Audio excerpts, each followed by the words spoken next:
That's exactly right. We looked at 13 leaders and we broke 12 of them into 6 genres.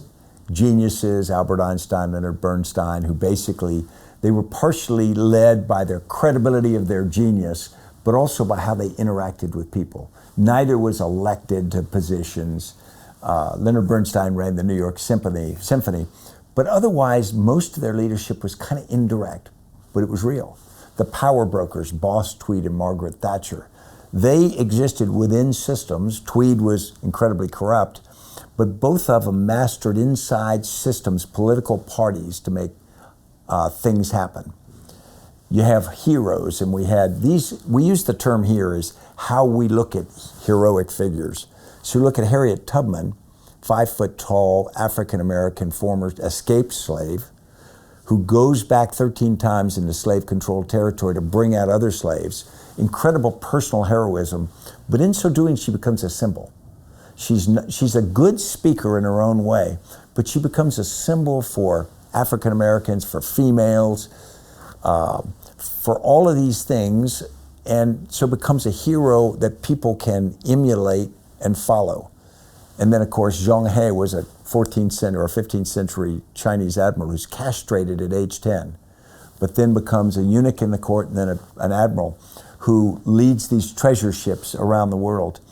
And he becomes a symbol that Xi Jinping now uses to argue for the One Belt, One Road system for China, that China is a global nation, and we always have been. Look at Zheng He. And so both of them are being, or both were leveraged. I mean, they were real people, but they're leveraged also for their stature for wider causes. So you could argue indirectly they have more effect than they ever had directly. They're reformers, Martin Luther, the Protestant Reformation, and then Dr. Martin Luther King Jr., who both started inside the church, but then led major reformations, one in the Catholic Church and the other in civil rights.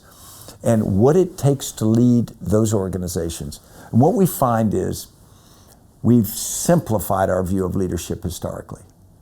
And we really came down to the fact that leadership isn't what we think it is, and it never has been. Instead, we've carved or we've sanded off the edges, we've buffed it up a little bit, we put the figures on pedestals, and so we look at them almost two-dimensionally. And because of that, we say we ought to be that, but in the two-dimensional, we can never be that. We know we're not that. For years, I looked at statues of Robert E. Lee, and I said, boy, I'd like to be that, but I know I can't. I know that person's too great, too perfect, etc. But the reality is, they're human. And like what we find with Robert E. Lee, he was deeply flawed. He made this horrible mistake in 1861 when he betrays his own country to fight for the maintenance of slavery. But it doesn't make him inherently evil, doesn't even make him a bad leader. What it makes him is human, and he makes a mistake. Right. And so as we look at these leaders, we got to understand that we are almost wired to look at them mythologically. And then when we get put in a leadership position, we think we must be one of the myths. So as we willingly or hesitatingly step on the pedestal ourselves, there is an initial temptation to say, I am that.